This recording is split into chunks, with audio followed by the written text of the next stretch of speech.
არაერთხელ თქვით უკვე რომ არის ორი სახის ღვთისმეტყველება. ღვთის შესახებ ადამიანს მეტყველებენ. ერთია და ღვთის მიერ რას მეტყველებენ ადამიანებს სხვა არის. ღვთის შესახებ შეიძლება 1000-ნაირი აზრი არსებობდეს, მაგრამ ერთია. ამიტომ უხალი ვისაც გამოეცხადა და ვისაც გამოუცხადა თავისი ბუნება და განგება ღვთის მიერ ის მეტყველებს, თვითონ არა. ესეთი ეპიზოდი იყო ათონის თაზე, სადაც მამა სილვანი ათონელი მოღვაწეობდა, სხვა უდაბნოდან ჩამოვიდა ერთი მოღვაწე და შეიკრიბა საძმო და ხო ის ესაუბრება იმათ სულიერ ცხოვრების საკითხებზე. კანკახანე ისაუბრა მამა სილვანს ერთი კითხვა მაქვს. სულყოფილები როგორ ამბობენო? ნუ დაიბნა ეს კაცი და ვერ გავიგე კითხვაო. სულყოფილებიო თავისი არაფერს არ ამბობენო. ადგა და გავიდა. ანუ მას ჰქონდა გამოსილება სულწოლებისა და მიხვდა რომ ეს წიგნებიდან ლაპარაკობდა, ისეთი გამოსილება არ ჰქონდა და ვერ რაღაცას უკვე თავისი თავს ამბობდა. რაც რეალურს არ შესაბამებდა. რატო ვამბობ ამას? რაც ჩვენ ღვთისას უწოდებთ, ღვთისაგან არის ყველაფერი. ტაძრის აგებულება სტრუქტურა იქნება, ღვთისახურება იქნება. ჩვენი ადამიანის მოგონილი არ არის. მოსე წინასწარმეტყველს სინასთაზე უფალო გამოეცხადა, უხსნა. შესამოსი როგორ უნდა ყოფილიყო, ტაძარი როგორ უნდა ყოფილიყო, რა სახის ხერხი უნდა შეწირილიყო, როდის არ შემთხვევაში, შესაძლებელი რა უნდა ყოფილიყო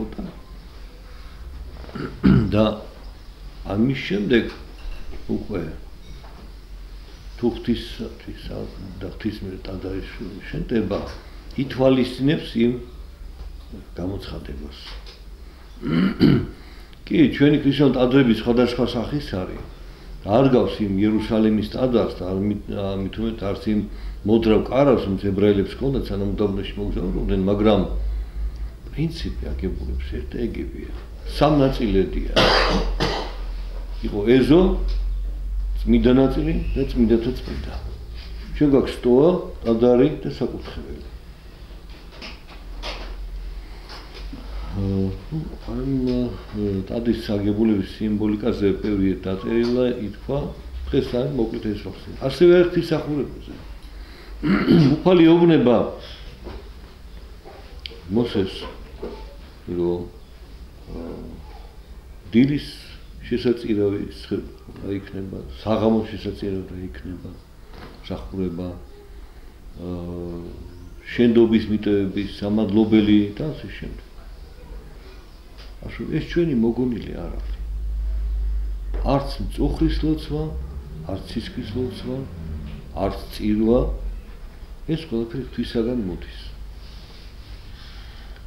ვთქვათ, ებრაელ ერს ჰქონდა თავისი რაც შეიძლება საკითხავები, მაგრამ ბერდამ დაგჭირ ჩვენ ფსალმუნი დღესაც იკითხება. საკითხავებაში ძველი აღთქმის ეკლესიის ერთ-ერთი ყოველმნიშვნელოვანი წიგნი. საწინასწარმეტყველო საკითხავები პარინები დღესაც იკითხება. როგორც ბიბლიის წიგნები დაბადებიდან წინასწარმეტყველო წიგნებიდან იკითხება. და რატო იკითხება? რომ კავშირი ძველსა და ახალს შორის კიდევ ერთხელ მორწმუნე ადამიანს გააცნობიერებს, რომ ახალი აღთქმის ეკლესია აი ესე არაფერზე არ აგებულა. ის აეგო, ეს არის მემკვიდრე ძველი აღთქმის ეკლესიისა. ისა ძველი აღთქმის ეკლესიაში იყო წინასახე, ის განხორციელდა ახალი აღთქმის ეკლესიაში. თუ წინასახე არ ვიცით, მაშინ ვერ გავიგებთ რატო ვთქვათ ეს მსახურება ჩვენთან. უფალმა შეინება. თქვენ გაიხსენეთ, რომ ებრაელთა მიმართ ეპისტოლეს ფასები ბოლო მე-11 თავის ბოლოს არის და მე-11 დასაწყისში, რომ ძველი აღთქმის მამების წინასწარმეტყველთა ღვაწლს იხსენებს მოციქული, მეფეების წინასწარმეტყველის და ბოლოს ამბობს, რომ ესენი ყველა ამათ ყველაზე იღვაწესო, მაგრამ აღთქმულსო ვერ მიაღწიესო, აღთქმულსო სასופეობსო. რათა ჩვენ გარეშე არ ყოფილიყო სრულყოფილი. აი ეს ძვლის და ახლის ერთობა, უფალი როდესაც სულით ჩავიდა ჯოჯოხის და სულთა საპყრობილე გამოიყვანა იქ მართალთა სული, მინდღეს მართალთა სულები, ნოეს დოვიდან ვინც იყვნენ, პირდაპირ მითებული. ესე იგი წარმამდელი, წარმშემდგომი და ეს ნიშნავს, რომ მომავალ თაობებიდანაც, ვინც ქრისტეს მიერ იღვაწეს, ვინც რწმენი და სასუებით იცხოვრებს, ისიც უფალთან კავშირშია და ისიც გამოხსნილი არის. ეხლა ჩვენ ღვთისმსახურებას მაშინ გავჩერდებით, მე იმიტომ გავუცეს ხაზი, რომ ჩვენ ღვთისმსახურებას მართლმადიდებლური ეკლესიის სრულდება, ისიც აგებულია ძველი ღვთისმსახურებას. თქვენ იცით, რომ არის ციკლი ყოველდღიური, არის ციკლი მსახურების კვირეული, არის ციკლი მსახურების წლიური. აი სამი ციკლი არის. ყოველდღიური მსახურება შედგება შემდეგისა. ეს არის მეცხრე ჟამი, წუხრი, სერობა, მერე მოდის შუაღამიანი, ცისკარი, ჟამნები პირველ მესამე-ექვსე და მერე უკვე წირვა. აი ფაქტ ეს შემადგენლობა ესეთი არის. ეხლა ვიტყვით, როდიდან გაჩნდა ეს შემადგენლობა. როგორც თქვი, ძველი აღთქმის ეკლესიაში იყო შესაწირავი წუხრისა და ცისკრისა. თოთა განმავლობაში მერე შეიქმნა შუა დღისით კიდე საკითხავი. სეკვდიანი წირებოდა საკითხავები იყო. ასე ჩვენ ჟამნებს ვუწოდებთ. მაგრამ მხოლოდ ისეთ ის რომ ასეთ ლოცვითი განწყობა დიდი ხნით არ გაწყვეტილიყო და რგოლიყო, დაემატა ამას სერობის და შუაღამიანის მსახურება. შუაღამიანი მერე გადაებოდა ცისკარს და გადაებოდა მერე ჟამნებიდან წირვას. აი ეს დამატება არის, მაგრამ სერობის და შუაღამის ჟამში ისე ფსალმუნები გითხება.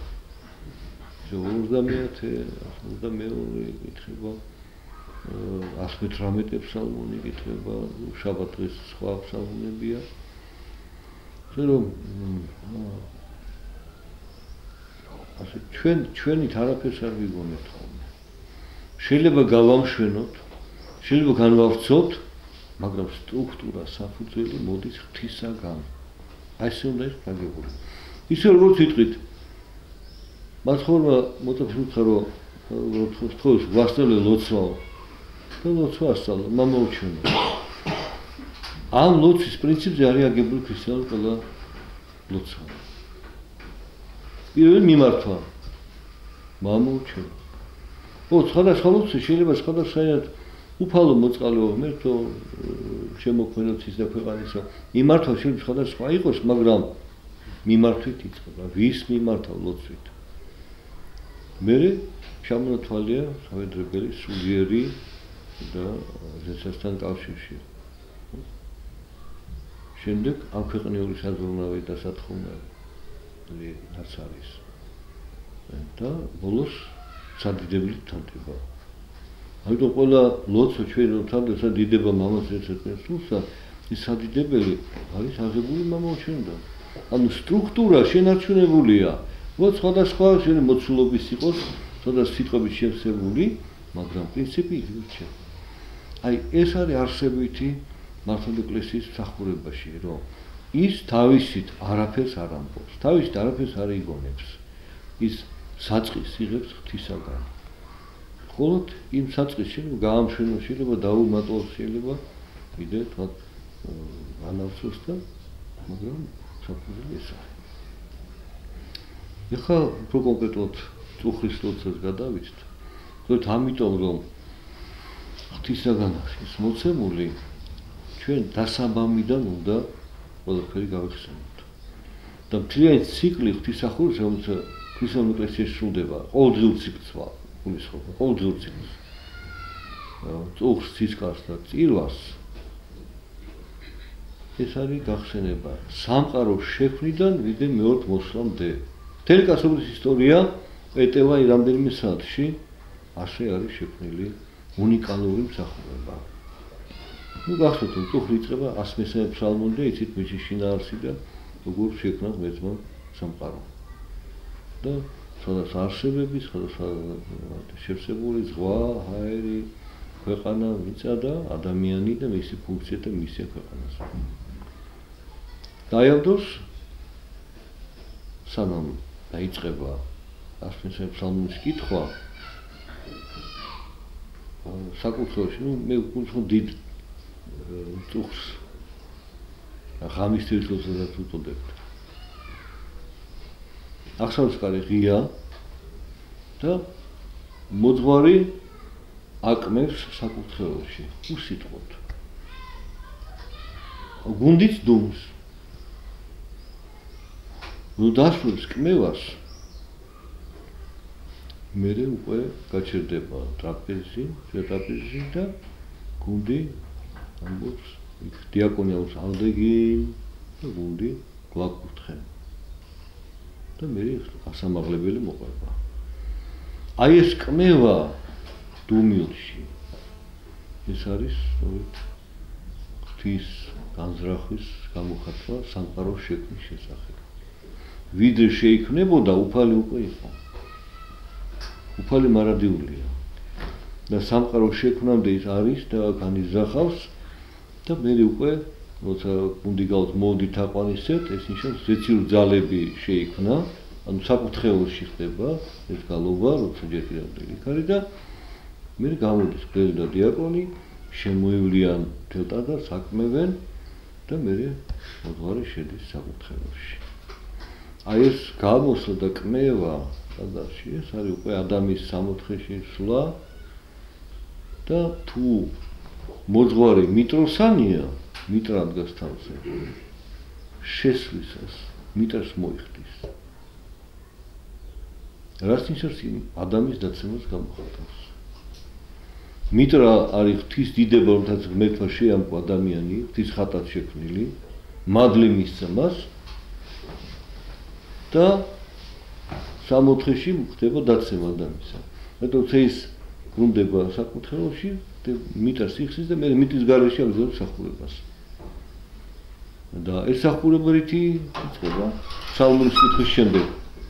ვედრებით, მშვიდობით უფლისამართ ვილოცოთ. და გახსოვთ ბიბლიაში წესამეტყვის პირველ წიგნში ის არის აღწერილი უკვე ადამიანის დაცემა, ევას გასვლა აპარდან და პირველი შვილების აბელის და კაინის ურთიერთობა. მე რა თქმა უნდა, რომ აბელის დასათო მეცა მისცა ადამს და ევას მესამე შვილი, სეითი, რომელსაც ეყოლა შვილი ენოსი. და ამისგან დაიწყო ღვთის სახელის მოწოდება. აი ღვთის სახელის მოწოდება უფალო შეგიწყალენ. მშვიდობით უფლისამართ ვილოცოთ. ანუ ეს მშვიდობიანი კვერექსი ამ შემთხვევაში გამოხატავს ეს ლოცვას, რომელსაც მონანული ადამიანი, აი სულ განცდილი ადამიანი ღვთისში აღავლენს. აი ესეთი ღრმა შინაარსი აქვს თელ მსახურებას და ხა ვიტყვით თუ კი ისტორია მე რა მეხება, მაგრამ მეც ხო ადამიანი ვარ და მეც ასევე მაქვს ჩემი ცოდვები და მეც იმათთან ერთად მომხუფალო შემიწყალე. აი ასეთ მოგიწება ეს მსახურება. მე ხდება გახსენება, ხოდია ძველი ახლის საღვთო ისტორიის დანარჩენი მოვლენები რაც იყო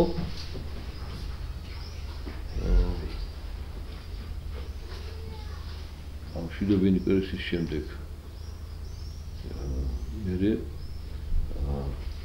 ფსალმუნი კითხება ანი გალობი ნეტარას კაცი რომელი არის რახოს უხთოთოსა და საგოსო დაჭდა და აი ეს ფსალმუნის კითხვა ან გალობა გამოხატავს უკვე ძველი აღთქმის ეკლესიის მსახურებას და შემდეგ არის მცირე კვერექსი, რომელსაც მე მოყვება გალობა უფალო ღაღატავ შენ და მე ისმინე ჩემი. ამ მონაკვეთში ხდება გახსენება ლավ კაცობრიობის დაცემის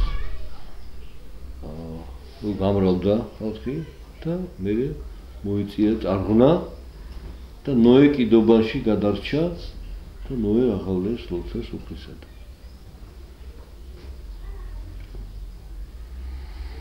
ესე გრძელდება მსახურება თქვენ გახსოვთ იქ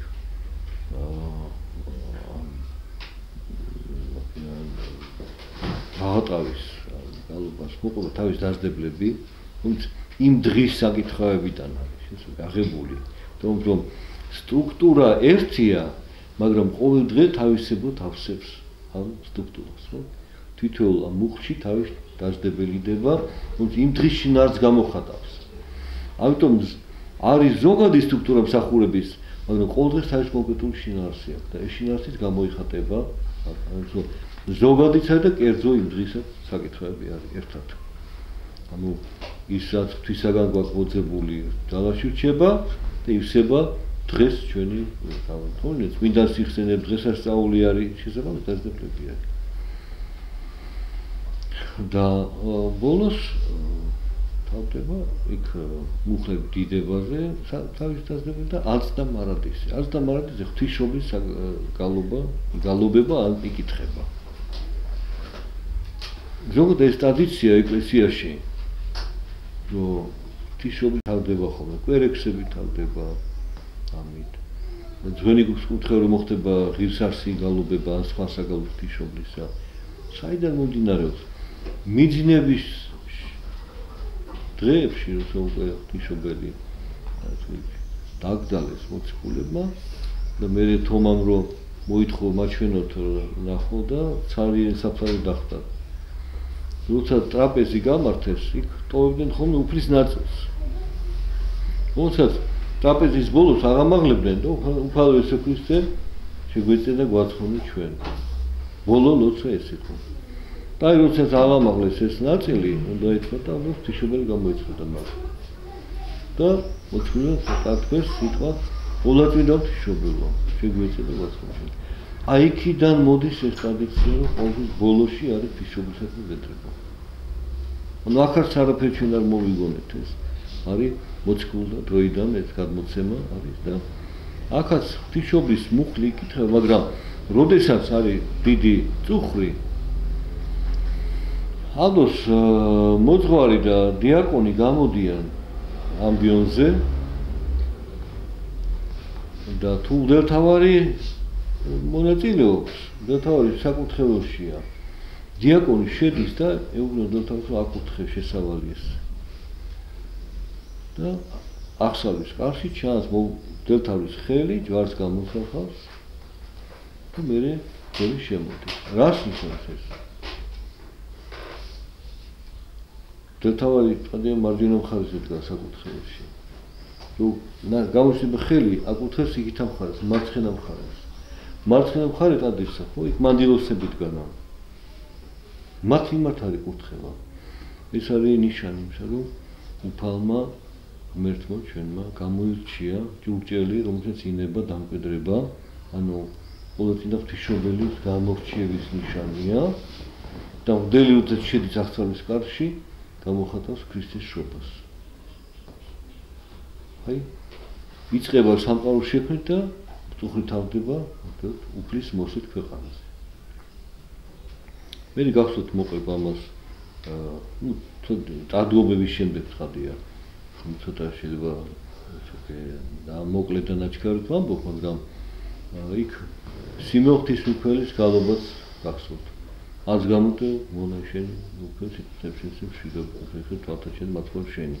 რაც მოასწრებს რომ ყვე ჩვილი იესო მოიყვანეს ტაძარში, ანუ შობა ხო გამოიხატა, ეხლა ტაძარს მიყანება გამოიხატა და შემდეგ ცისკარი უკვე იწყება გალობით დიდება მაღალთა შინაგმეთება, თეთრმშვიდო, გასთაშვილის ათნება. თუ გამეორება ხდება შობის ღამის ანგელოზთა გალობა. რომ რევს ახსენებენ უფალი იშოვე და იწყება ცისკარი. აი ასეთი არის მოკლედ უფრო შინაარსი წუხრის. ნუ მე ცისკარი რადგან უკვე ქრისტეს შობით იწყება შეიძლება უკვე შემდგომი ისტორია ეკლესიისა. ბიბლიაში წერია იქნა წუხრი იქნა გამთიათ დღეერთი სახურება იწყება წუხრით მერეა ცისკარი. მერე წირვა. მაგრამ ცისკარს ამ შემთხვევაში არის ორი გაგება აქვს. ერთი ფიზიკურად ოდენდება და მეორე კაცობრიობის ცისკარი არის უფლისხმოსა. ამ ქვეყანაში. როცა ცოდის სიბნელეში და ღამეში ჩაეფლო სოფლიო მაშინ როდესაც რჩეულ ერშიც კი ებრაელთა შორის დარღვეული იყო ღვთისმსახურება. რით იყო დარღვეული, რომ დელთავარს ებრაელებს უკვე მაცხოვრის მოსვლის დროს უკიცებდნენ რომაელები. იმ წელთადის დელთავარი იყო. ხოთერი რომ რომის პროკურატორს უნდა უფლება რომ დაენიშნა წელს დელთავარი ეს იქნება. თუ უნდა და გაუგზელებდა ვადას, თუ უნდა და მოხსნა სხვა დანიშნავდა. ანუ წარმართი განაგებდა საეკლესიო იერარქიის ადგილს და რანგს და მსახურებას. აი ეს უკვე ნიშანი იყო ის რომ დილახტის ეკლესია უკვე თავის დასასრულს ვახლოვდებოდა. გარდა ამისა, იქ ორად გაიყო. თუ უფრო მეტად გაიყო, მაგრამ ორი ძირითადი მთავარი სადუკეები და ფარისევლები. თუ ფარისევლები იყვნენ გასაგებია, რომ ვისაც სამდათ სულის უკრავება, სამდათ თავდგომა, საკუთარ სამგზავრო და მომავალი ცხოვრება. სადუკეებს არაფერი არ ჭამდათ. იმათ მიაჩნდათ, რომ ეს ცნებები იყო და ჟული არის საჭირო მარტო ამ ქვეყნიური ცხოვრებისათვის. ნუ კონფუციანოლობის თავისი ვერსია ჰქონდა ებრაული. და გახსოვთ მოწმის არ ახსოვს პავლე მოციქული დაიბარე სამგზავროზე და დაინახა შესამოსს დარჩენდა რომ ფარისევლები და სადუკევლები იყვნენ. და სანამ დაიწყებოდა გაჟჯა მისი ადგა და თქვა მე ვარ ფარისეველი, შვილი ფარისეველისა და მწამსულიზე ყუდავებაო. და ფარისეველი თქვა, ჩვენ არ იყოფილე. ეს სადუკევლემ რაღაცა მოიფიქრეს მაგის წინანდ, რომ ჩვენი ასე ჯიანო. და ერთმანეთს დაერინეს ისინი. და ეს ვიცი იყო იქ რომის ადმინისტრაციის წარმომადგენელი ფელიქსი. და ის დაუთხა მაგის და ერთმანეთს დაერინეს. იმისას პავლემოციქული განესაჯა თუ ერთად ანუ ერთმანეთში ერთობა არ ქონდა თამარ. ანუ თვითონ უკვე ძველი ახლის ეკლესიაში სეკულარიზაციის პროცესი ღრმად იყო შესული. და ფაქტობრივად როგორც ახლა ბევრს თალი დასაცურებელი უჭირავს და დასაცურებელი ელოდება რაღაცას, მაშინ სადუკეებს რომისკენ ჰქონდათ თვალი. აი განათლებული ქვეყანა, აი კულტურა, აი ესე იგი ძლიერება, აი განვითარება, მეცნიერება, ნახე როგორია და უნდათ რომ მიებადათ რომისთვის. ამას უწოდებს სწორედ სულიერ დაცემას. თუ კი რჩეული ერი ასეთ მდგომარეობაში დანარჩენზე არ უნდა ილაპარაკო. დანარჩენი დარწმუნებულია რომ მთელი წარმართული სამყარო ის მართალია. და ამის დასტური იყო ის რომ რომის იმპერიაში ზდანებით ყველგან თუ რამე კერპი იყო აგროვებდნენ და კერპები რომში მოხვდათ გადონ კერპებს ასე ყველა კერპის ზალა რო ჩვენ ხარზე იყოს ნუ ეს მაგას ერთიანდება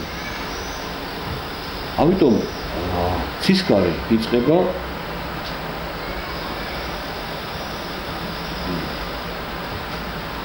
შობის ღამის ანგელოზთა გალობით. დიდება მაღალთა შინაგმეთა საქმეზე და მშვიდობა გასასვლელს ათმობა. მანამ გერი პატარა შესაბამი ცისკრის. და იკითხა ორი ფსალმუნი, მე-19 და მე-20 ვერსები და სად მეფე იხსენიება. რომ ანუ ის მოლოდინი ებრაელი ერის რომ მოვიდოდა მეუფე ხსნელი სოფლისა, სადაც გადაძახილი წუხლის ლოცვის. როცა ცალკე არის სახურება, წუხლის ცალკე როცა ცისკარ ცალკე როცა. აი მაშინ შუაში არის ეს გახსენება წინა ისტორიის და მე უკვე იქნება წიწება ვითარდი სახურება საცისკო, აი საგალობლი დიდო მართაშენის პროფესიონალი და ამას მოყვება 6 ფსალმუნის კითხვა. 6 ფსალმუნის კითხვა წესით ანუ ტაძარში შუქებს აქრობენ ხოლმე. ნუ ახლა საბერძნეთში შეიძლება აღარ იცავენ ამ წესს, მაგრამ რუსეთში იცავენ. ჩვენთან ზოგიერთი მომღარი იცავს ამ წესს. რატო აქრობენ შუქებს? თუ გამია. და ეს ფსალმუნი არის გამომხატველი კაცობის იმდროინდელი მდგომარეობის, დაცემული მდგომარეობის და როგორ ნეონატ სინანული ჩდება და უფლისმიერ და უფალი ამ დროს მოვიდა ქვეყანაზე, როცა დაცემამ შეუცვლელი ხასიათი შეიძინა. თუ კი ჯულიერი, ფისჩეულიერი ის ასეთ მდგომარეობაში დარჩენი მით უმეტეს. და მოქცევის საშუალება აღარ არის. ერთადერთი უფალება ჩაერიოს და შეცვალოს მიმართულება ცხოვრების. ამიტომ ერთდროულად არის შობის ღამის გახსენება და არის გახსენება იმ მდგომარეობის კაცობრიობა. არის ზოგიერთ განმარტება, სადაც ამბობ მეოთხ მოსვლისას მდგომარეობას გამოხატავს ეს, მაგრამ მეოთხ მოსვლის დროსაც ასევე იქნება დაცემული მდგომარეობა. ღამე, სიბნელე და თუმ ეს გადაძახილი არის, როგორც მათხოვრის დიდებით შესვლა იერუსალიმში ისტორიული ფაქტია და გარკვეულდროს მოხდა იმას თავის მნიშვნელობა აქვს, მაგრამ წინასახია მეოთხ მოსვლისა. ეს თავის ანგელოზთან ერთად მოვა. აქაც ვიტყვით, რომ ეს არის მათხოვრის შობის დროინდელი კაცობრიობის მდგომარეობა და წინასახია ბოლო ჟამს, რომელშიც კაცობრიობა და ჩვენ თავი ხდება როგორც სწრაფად მივექანებით აკეთება. გამოხატავს იმ ბნელ მდგომარეობას, რომ სამყარო არის უფლისპირად მოსვლის დროს და მეოთხ მოსვლისზე უფრო არის. და ეს ფსალმუნის შემდეგ დიდი კვერექსი აგვიდგა. რომ იმ დაცემულ სამყაროში იყო მართალი ადამიანი. ადამიანს სინანული ჰქონდა, ადამიანი რომელსაც ღმერთის წამდათ, ადამიანი რომელსაც ცდილობდა რომ ღვთისნებით ეცხოვრათ. რომ იდევნებოდა, ეწამებოდა. ანუ ეს არის კიდე ძველი აღთქმის ეკლესიის ნაწილი, რომელიც მესის მოდრიში იყო და რომელსაც მე ვერაფერს მოუწოდა შეინანეთ მოხუცის სასწრაფო. აი პასუხად ამ ვედრებისა არის უცებ ღმერთი უფალი და გამოგვიჩა ჩვენ. უფალი მოვიდა ქვეყანაზე. ანუ უფლის შობა ხდება საიდუმლოდ. ღამე გამოქვაბულში ბეთლემის სადაც გარეთ, ქალაქ გარეთ, როცა გებულობს რამდენიმე ადამიანი. ნუ ხადია დედოფლიშობები და იოსები, წყემსები და მერე მოგვები მოდიან.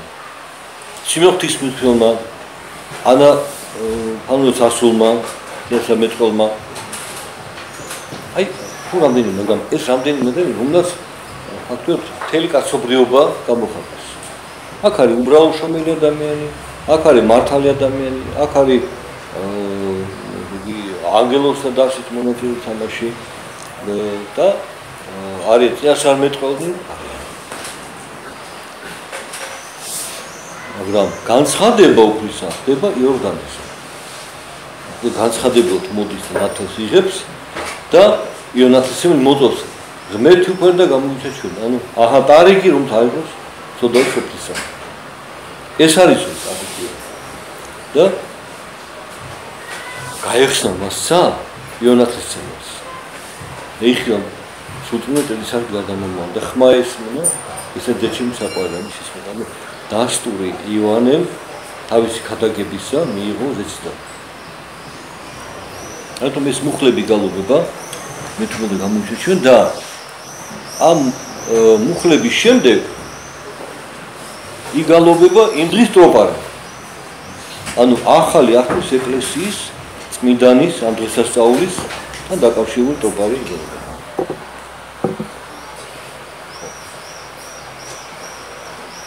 და უკვე იგი სახურებას შემოაქვს მოტივი ახალი აღთქმის ეკლესიისა. მაგრამ ჯერ კიდევ როდესაც უფალი განცხადა იორდანესზე, ის კიდევ 3 წელიწად ნახევარი გადიოდა ტადარშით მიდიოდა, პასუხის დასწავლას ეწევოდა, სხვა დასწავლას ეწევოდა, გადაგებდა. ამიტომ ჯერ კიდევ ძველი აღთქმის ეკლესია თავის მისიას აგრძელებს. და იკითხება კანონები ფსალმის. ორი ნახევარში არის შეტყობა 3 კანონი იკითხება. სადაც გამოხატულია ძველი აღთქმის ეკლესიის მოლოდინი უკრის მოსვლისა, გამოხატულია თვითონ ერის მდგომარეობა და აი ამ ფსალმუნების კითხვის შემდეგ იწყება ეგრეთვე დიდი გამოსვლა. როდესაც გაიხსნება ბახსალის კარი და გამოდის სამდელო დასი საზეიმოთ, ну იქ ან წინამძღვარი უძღვება, ან მღვდელთავარი და ერთი მოქმედება ხდება, რომ წინამძღვარი ან მღვდელთავარი დგება შუაში, გვერდით იერარქიულ წესით დგება სამდელოება. მას დგომი მოძღვარი აწვის სანთლებს და ის ურიგებს ყველას. მარჯვენა დგომი მე აწვის სანთლებს უკვე მღვდელთავარ საწინააღმდეგოს ეკუთვნის. აი ეს სიმბოლური მოქმედება, რომელიც მეტყველს, რომ უფალი განცხადა სად იორდანესზე. და რომელმა სოფელს ნათელი უბოძა და განაცხადა ასე მეტყოლი ახლის ეკლესიის მიდანები და ახალი ახლის ეკლესიაში მოწაფეები გამოირჩია და მოციქულები ყველას ნათელი მისცა. ბოლოს გვერდით დგომი უპირატესი მღვდელი აწვის მას სანთელს. ანუ იონათლის სემელი მოწმობს, რომ ეს არის ტარგეტის, ეს არის უპირატესი. ჩვენ ყველანი კი ვართ, და ეს არის უპირატესი.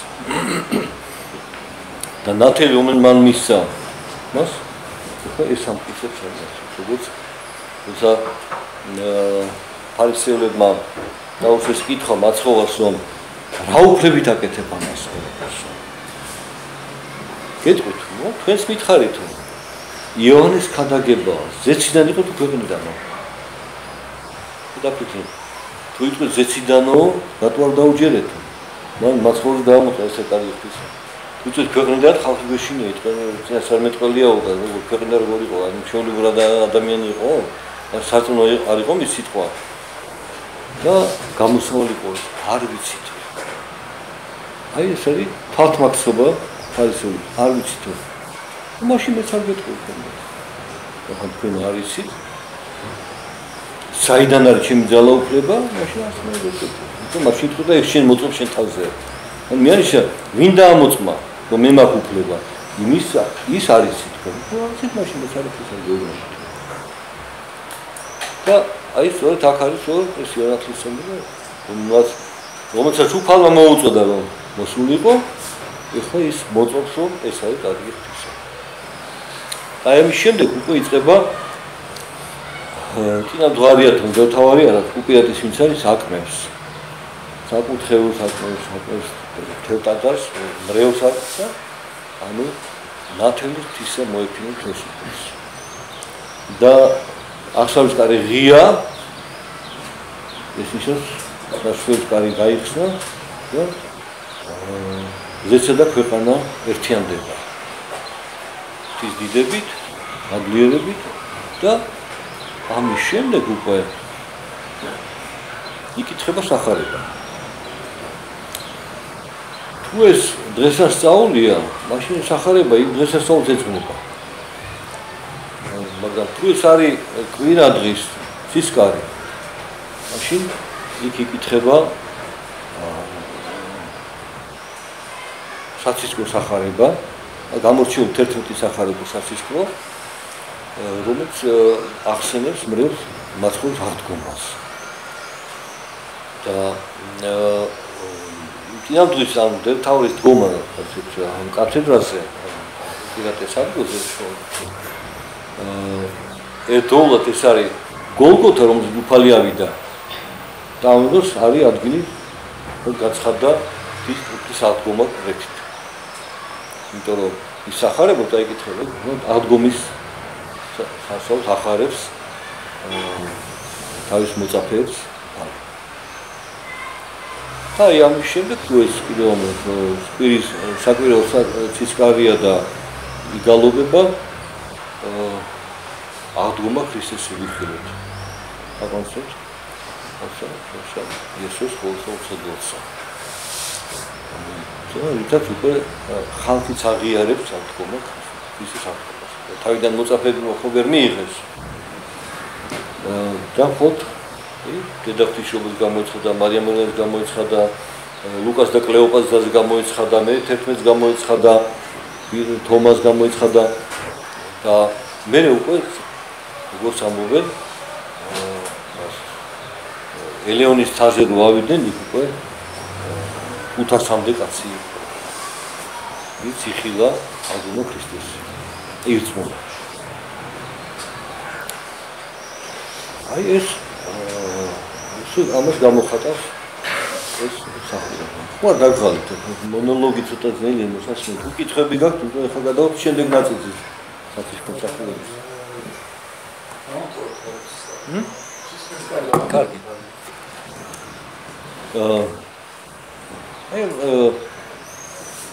სახარების კითხვის შემდეგ კიდევ ერთხელ 21 ფსალმუნი იკითხება, ანუ მოწოდება სინანულისგან ხალხის. და მე იწყება საცისკრო კანონი. ზლის პირი თავისი ტროპარებით. ეს არის აი საერთო უნიკალური შედევრი ჰიმნოგრაფიის. სადაც ზლის პირი გამოხატავს ძველი აღთქმის ეკლესიის ისტორიის რაღაც მონაკვეთს. და ტროპარები იმ ახალი აღთქმის ეკლესიის დღესასწაულს ან წმინდანის ხსენებას. ძველი და ახალი ერთად არის. და ეს არის, ესე იგი, სულ 9 ზლის პირი. და 9 ზლის პირიდან მეორე არ არსებობს. არის პირველი, მესამე, მეოთხე, მეხუთე, მეექვსე, მეშვიდე. მეორე არ არის. უცნაურია, ხო? რატო არ არის მეორე? რიცხვი მეორე არ არსებობს. ერთადერთი ანდრეიკიძელის კანონში არის მეორე ზისპირი. ერთადერთი. სხვაგან მეორე ზისპირი არ არსებობს. პირველი მესამე. ნახოთ საკეთებს. ეხლა გავიხსენოთ, რას ეძღვნება პირველი ზისპირი. ებრაელების გამოხსნას ებრაის მონოდიდან მეწამუძღვის გავლას და განთავისუფლებას მონოდიდან. და შემდგომი უკვე მესამე, მეოთხე, მეხუთე იხსენებენ უკვე ძველი აღთქმის ეკლესიის ისტორიას, იქ სხვადასხვა წიასწარ მეტყველთა, სხვადასხვა სასწაულებს, უკვლიდან წყალი გადმოვიდა, იქ ამბაკუმა იხილა, მე იქ სამი ყრმა რო ბაბილონის ტყეებში. მეორე არ არის. რატო არ არის მეორე? აპოკალიფსში 12 ტომის ჩამონათვალში ძველი აღთქმის დანის ტომი არ იხსენიება. ეს არის ერთ-ერთი არგუმენტი იმისა, რომ ანტიქრისტი დანის ტომიდან მოვა. ამიტომ არ იხსენიება. მეორე ზისპირი რატო არ არის? დომილიტულია ებრაელის დაცემას. მოწეთ მათ კერპი რო აღმართეს, მოსი რომ თაზე იყო 40 დღე და ღრეობა დაიწყეს და ესე იგი თავის ხელს შექმნილ ოქროს კერპს და ხენ ამან გამოგვიყვანა ეგვიპტიდანო. ვინ ამან გამოგვიყვანა დღეს გააკეთე ჩამოაცხე შენი ოქროები და ჩამოцолებს წაართეს ოქროები ჩამოასხეს რაღაცა შეთითქმის გადახბოდა ამან გამოგვიყვანა ეგვიპტიდანო და მოსცე და გავიდა არც საწავიდაო ვინ არის რა იყო აღარ ახსოვდა. აი წაეშალა. ანუ ისინი ჯერ კიდევ წარმართული ცნობიერების ზეგავლენის ქვეშ იყოფებოდნენ და ხილული კერპი უნდათ მსახურებისთვის. აი ამ დაცემას აღარ ახსენებს ესია. მაგრამ სოთო დუმილი თulis ამით გვახსენებს რა. ეს ცოდვა ყველა ადამიანში მაინც არის უდეკილება რაღაცის გაკეთება ან თავის თავს აკერპებს ან ეხლა ხო მოდაში ფანები სპორტსმენები, სახიობების, მომღერლების კიდე ფანები არიან. ვისი ფანები ხარ? დაცემული რაღაც ადამიანის, ესე იგი თავის ცოდებში ვარ ჩაფლული იმის ფანი ხარ. ანუ თანაზიერი ხდება იმის. ხო ვითომ შენ მოგწონს კარგად მღერის, მაგრამ ის კარგი მომღერალი იქ რა სიჩხირავს და რა ფულებს აკეთებს და კიდე როგორ ცხოვრობს, ნებლიეთ შენ ამასაც ეზიანებ. იანე მახარებელი თავის ეპისტოლში ამშრომ ვისაც არ მოახო თქვენ ხახში ღვთის სიტყვა და ღვთისად არ მოდისო ნუ მიიღებთო და გიხაროდენსაც ან მისალმებსაც მოეტყვითო და ვინც გიხარდეს ეუბნება თანაზიარი ხდება მის საქმებისა აი სიყვარულის მოციქული როგორ ესე იგი ნუ სიძულვი ქონია ადამიანის მიერ ხო ჰომოფობიით რომ დავადებული. სიყვარულის მოციქული. მოციქული რომელიც უკვე ასაკში იყო და იყო ესე რომ ერთ ქალაქში როდესაც ის გადაგებდა იქ ერთი ობოლი ბავშვი იყო. მამან ანუ გეშა ვათად შეიტყბოდა და მიდიოდა იმ ქალაქის ეპისკოპოსის სულიერ მოძღვარს დაუტოვა და მიმიხედეო რა ამას და წავიდა გაგზავნა გზა წრელი გავიდა და მე ისევ აღმოჩნდა იმ ქალაქში და კითხე იმ მოძღვარსო სად არის ის მე რომ მოგაბარეო და აპატიო ნე ვერ დავიცანი სულ გზას დაიღუპა არ მოცხოვრებასაც ავაზაკებთან არის და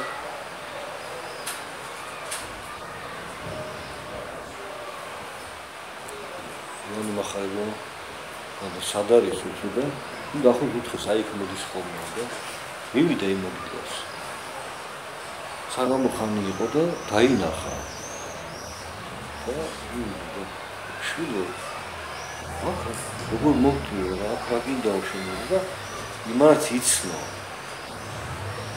და ისე შერცხვა ու გაიქცა გამოეკიდა იონე ის მეტყობა ის გარბის და მოხუცია უკვე რაძალაც ქონდა გარბოდა და ბოლოს აღარ ქონდა და წაიქცა დავარდა და შვილო რო არ მიდიხარ ვერ გეწევი ხო დაო არ მიმატოვო და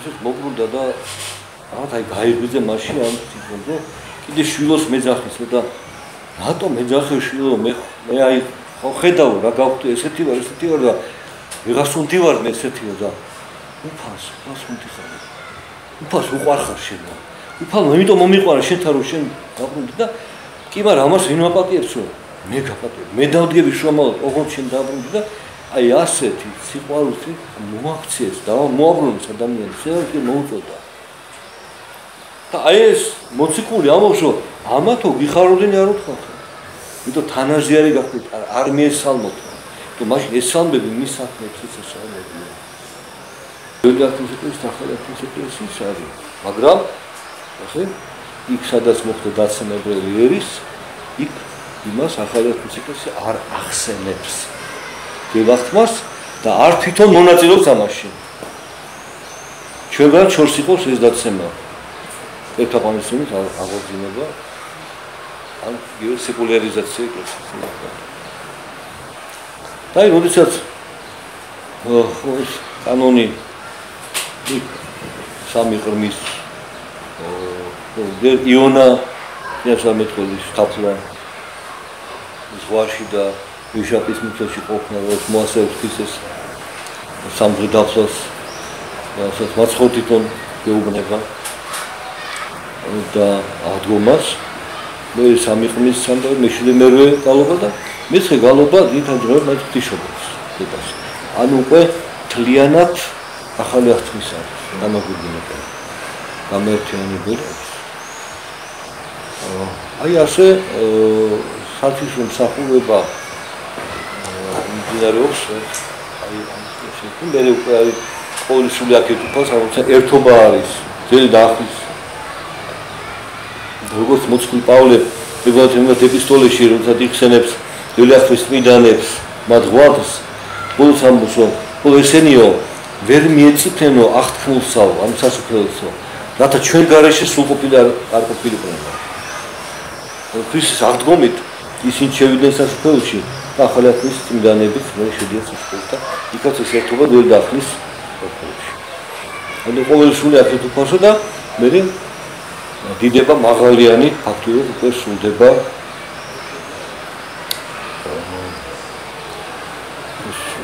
სახურების საცისკრო მე პერიქსები და ამხელა მაგრამ ეხლა ორ დეტალს ვიღავთ ეყურადღებას რა დიდება მაღალიანი თუ ეს კიდევ არის კვირის საცისკრო ლოცვა შაბათ საღამოთი სრულდება სახარება შუათადარ შუა დაბრძანებულია დიდება მაღალიანს თუ უზეთისება დასრულდა საკვირველია მოძღვარი გამოდის აღმართავს სახარებას ამბიონიდან გადასახულებას და შეაბრძანებს საკითხებში რაც გამოხატავს ქრისტეს ამაღლებას და დაბრძანებს ტრაპეზზე მოლოდინი მეორე მოსისა ეს არის ჩვენი ახლა ერთადერთი ბოლო იასამეყრებითი აღსრულებას იმის მოლოდინში ვართ და კიდევ ერთ დეტალს თუ დელთავარი სახურობს დელთავარი შეამჩნევთ ალბათ რომ უცნაური ეს ფორია გარშემო გადაკიდებული რაც ნაწილი წინ არის ნაწილი უკან არის აქ შემოხმეულია წირვაზეც ასე იწყება ორივე მხარესაა ეს მაგრამ მე შუა წირვაში ატომოთ ხსნიან ამას და მოკლია რას ისე როდესაც წირვის დაწყების წინ დელთავას მოსავენ ამბიოზე დგას დიაკონი და ამბობს ფსალმონის სიტყვებს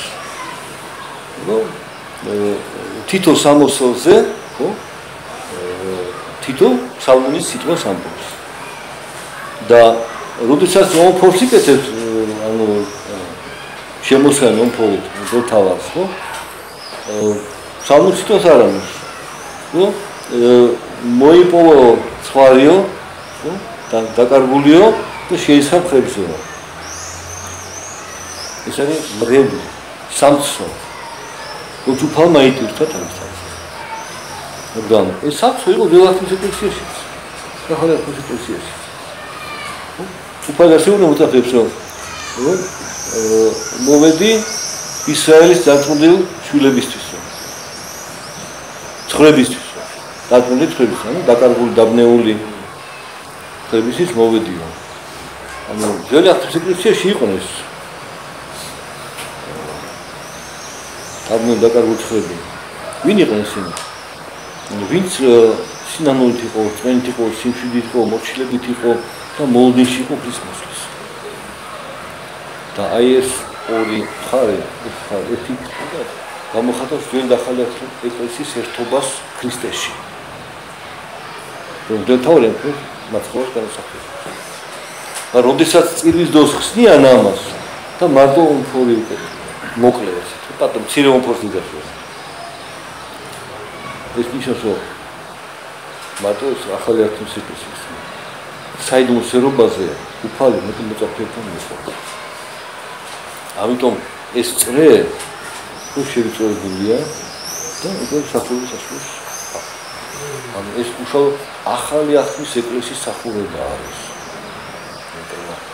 და ზიარება გულახში არის, სისხლისმცემელი იყო, მომასწავლებელი ამ სისხლისმცემლისა. და საცისკო ლოცვის დროს მდელთავარს აქვს დიდი ომფოლა ორი მხარეს. ანუ ეს არის ძველი და ახალი ახლის ეკლესიის ერთობა ქრისტეში. თუმცა საცისკო კანონშიც არის გამოხატული ზღვის და ტროპარები და იმ მდელთავრის შესამოსლის სახით არის გამოხატული. ამბიოზე დგას, იმიტომ მე მსახიობად ადებს შუა ტაძარში დაბრძანებს. და ეს არის განცხადება უკვე ქრისტეს აღდგომისა, როდესაც უკვე მრავალმა იხილა აღდგომის ქრისტე, აი დეცის თაზე რო იხილა ამაღლების წინ. ხო თაზე იხილეს. აი ეს არის ეს დიაკონის პატრიარქი დელმასინა. ანუ სახარები ვისაც უყავია? დელი მაშინ ასულებს. კი. მაინც უნდა იდგე სანამ ადაპტაცია გალობა, ხო. ალბათ ქრისტეს ვიხილოთ. მე დავდანებ, მე წლე მიწყავლე და მე 10 მეთვერი შემოვა.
პური რა დაიკუთხება? პური, ხვარბალი, ღვინო და ზეთი. ესეც ტუხში არის ჩართული. უფალმა 5 პური და 2 თევზი აკუთხა, ჯერ კიდევ ახალი ერთობის ეკლესია არ არის დაარსებული. სულწინ არ არის გამოსული. აღდგომა ჯერ არ იყო, ამაღლება არ იყო.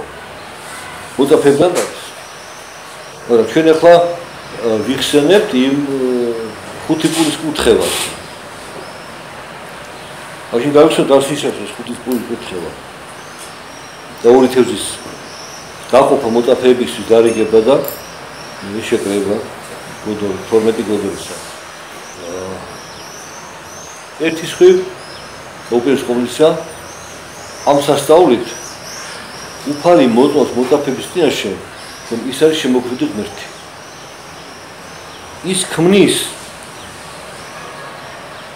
მაგრამ არარსებისგან რო შექმნა რაღაცა ეს მიუწვდომელია. არსებულისგან კი მსგავსის შექმნა ესე შეუძლია უფალს. მაგრამ პურის გამტეხის პური მრავლდება.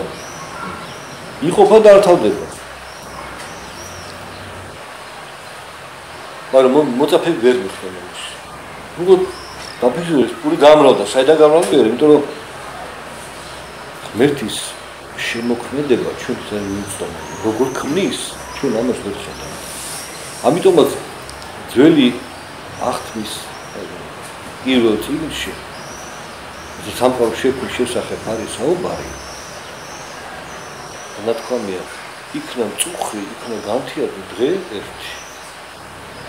მწუხსა და განთიადს შორის რა არის?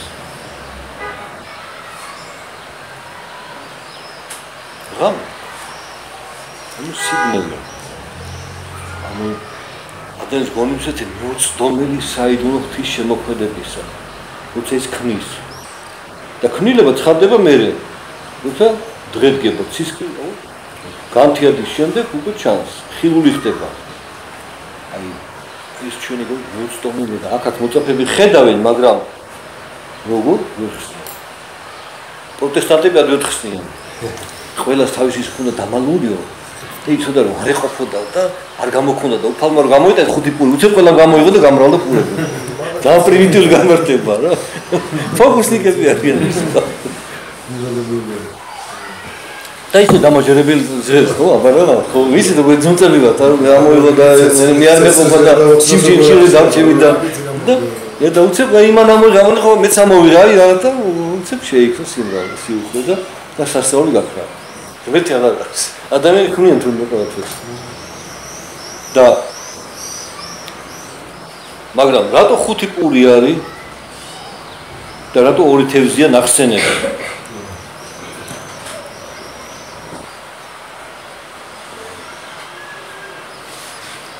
ღვთის სიტყვა ჩვენი საზრდო არის ეს არის 5 პური 5 წიგნი მოსცეს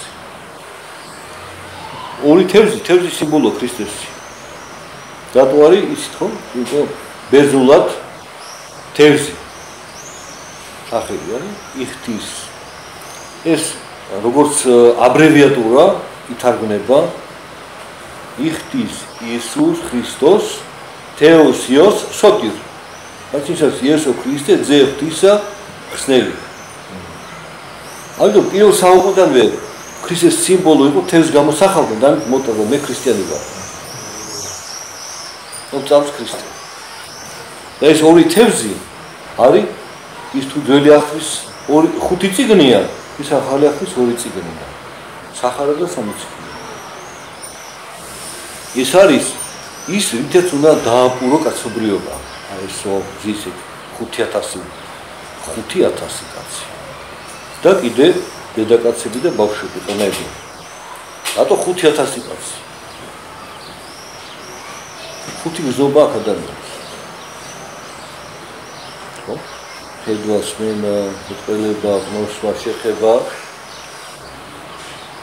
5-ის დაპურება ხდება ქრისტეს მიერ. 1000 სრულყოფის სიმბოლოა. სრულყოფილების. მაგრამ სისავსე აი ამ გზობებით შემეცნებისაც ადამიანი შეიძლება შეიმეცნოს ერთი სამყარო თავისთავად ამ ყველაფერს იპოვეს მინატეროში სამყარო როგორ შეიქმნა ღმერთი ვინ არის როგორია და თვითონ ადამიანი გასწარმოებს თავისთავად და ურიგებს სადაც მე 12 გოლორი მოაგროვის ნარჩენებია 12 გოლორი 12 მოციქულს უფალი უტოვებს საზრდოს რომელიც მათ უნდა გაავრცელონ სოფლის გააპურონ აი ეს პური და ეს თევზი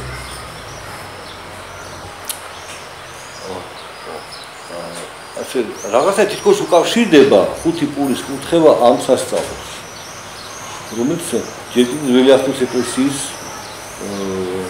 მოვაწეობის დროს უფრო მაგასია მაგრამ შეხედოთ პური, ხარბალი, ღვინო და ზეთი. მარტო პური არა, თევზიც არ არის.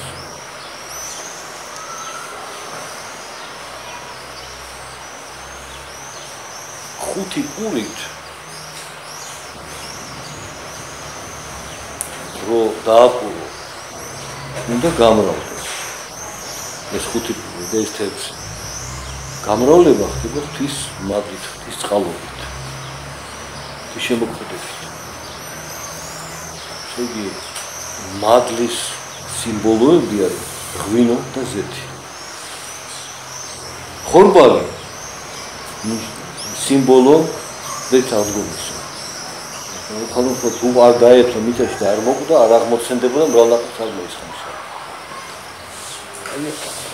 ამ შეგი პურის კუთხევით ხდება, რომ უფალი ჯერ ახლა სიტუაციაში არსებობის დროს არქიპულს სამომავლოდ მოციქულება მე დაარიგო და დააპურო. ვერ დააპურებ ღვთის მადლის გარეშე და ვინო და ზეცი მოკუნდა და ის ადგილს წვენის გარეშე ვერ დააპურებ. აი ეს ერთად იყვის თავს.